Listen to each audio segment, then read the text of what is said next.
Kinumpirma ng Philippine Air Force kahapon lang, February 10, na sila ay nag-order ng karagdagang 6 na A-29 Super Tucano light attack aircraft. Pero bago tayo magpatuloy, huwag niyong kalimutan pindutin ang subscribe button para lagi kayong updated.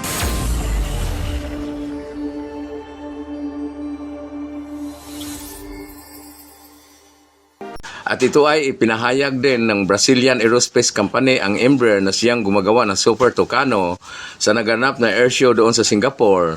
Ang bagong kontrata ay maghatid ng Philippine Air Force sa total na 12 na A-29 Super Tucano fleet. Ang layunin sa pagbili ng mga Super Tucano ay upang mapalapad ang services at ang kakayahan sa paggawa ng mga misyon, kasama na ang close air support, ang light attack, surveillance at air-to-air interception. At ang mahalaga sa lahat ay ang counter-insurgency operation. Ang Super Tucano ay gagamitin for internal threats gaya ng mga NPA at mga rebelde at mga terorista sa Mindanao. Alam nyo, nalilito si Secretary Gibo Teodoro kung anong uri ng multi-role fighter ang bibilhin. At sa sobrang mahal nito, kaya napagpasyahan na Super Tucano na lang ang bibilhin. Itong A-29 Super Tucano ay isa itong turboprop o propeller.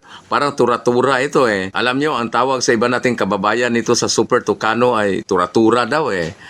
Kaya bumili ang Philippine Air Force ng additional na A-29 Super Tucano dahil paboritong-paborito ito ng Pilipinas dahil mura lang ang presyo at mababa pa ang operating cost, lalo na sa fuel dahil diesel yata ang ginagamit nito eh. At mura lang din ang maintenance nito at piyesa dahil ang piyesa na Super Tucano ay pwede yata sa TikTok at sa Shopee lang bumili. At ang primary role nito ay close air support. Gagamitin ito laban sa mga terorista at mga teroristang NPA para maubos na silang lahat. Pero sadya yatang hindi sila uubusin para mayroong papraktisan ang ating mga kasundaluhan. At dahil wala namang MRF o multi-role fighter ng Pilipinas, ito na lang gawing MRF, itong Super Tucano. Dahil napaka-powerful pala itong Super Tucano. Talo pa nito ang J-20 at ang KF-21 Borome ng South Korea. Dahil ang J-20 ng China ay hanggang 20 lang eh. At ang KF-21 ng South Korea ay 21 lang.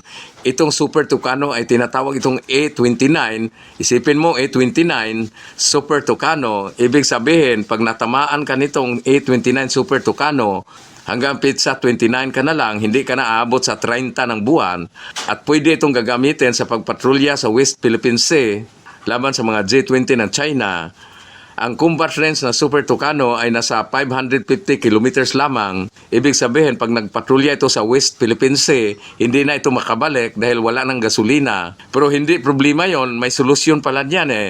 Ang gawin ng mga piloto ay magbaon sila ng 2 galon o 2 container na gasolina at saka 1 metro na hose para kung naubusan ng gasolina, sipsipin na lang nila itong gasolina na nakalagay sa container papunta doon sa tangke na Super Tucano. Solved na ang lahat. Parang pambot eh. Parang aerial refilling din. At kaya nasabi ko na powerful itong Super Tucano ay pwede pala itong lagyan ng mga missiles gaya ng M9L Sidewinder at MMA Piranha at Python 4 air-to-air missiles. At pwede rin itong lagyan ng air-to-ground missiles gaya ng AJM Mavericks at Rokistan Siret. Kaya pwede rin ito talagang panglaban sa mga fighter jet ng China. Kasi sayang naman kung gagamitin lang ito laban sa mga NPA, ng mga terorista. Kamuting kahoy lang ang almusal at ang halian ng mga NPA. Tapos gagamitan mo pa ng Super Tucano, lalong kawawa.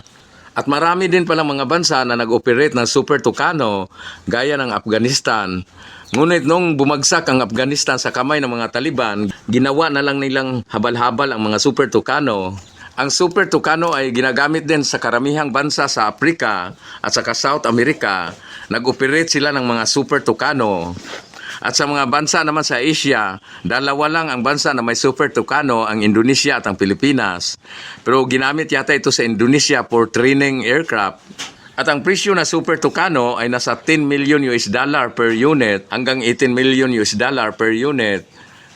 Habang ang presyo naman ng KF-21 Borome ay nasa $112 million bawat isa. Kaya mabuti pa Super Tucano na lang ang bibilhin kasi murang-mura eh. At kaya pala madali lang napirmahan ang kontrata. Pirma kaagad ang kontrata eh. Kasi mura lang kasi ang Super Tucano at may i-deliver pa kaagad. Parang nag-order ka lang ng Shopee. Ang unang 6 na Super Tucano ng Philippine Air Force ay na-procure noong taong 2017 sa panahon ni President Duterte at ni DND Secretary Delphin Lorenzana. Ang Super Tucano ang gagamitin ng Philippine Air Force para pangpalit sa mga luma na close air support aircraft gaya ng OB-10 Bronco. Ang Super Tucano Acquisition Project ay sakop pa ito ng Horizon 1 sa The Armed Forces of the Philippines Modernization Program at noong October 2020 na i-deliver ang 6 na Super Tucano sa Pilipinas. At ito'y na-inducted sa 16th Attack Squadron 15 Strike Wing of the Philippine Air Force at noong December 9, 2021, ang Super Tucano ay nagsagawa ng mga airstrike doon sa kuta ng mga terorista sa Palimbang Sultan Kudarat, kaparte ng tinatawag na Upland Stinkwid.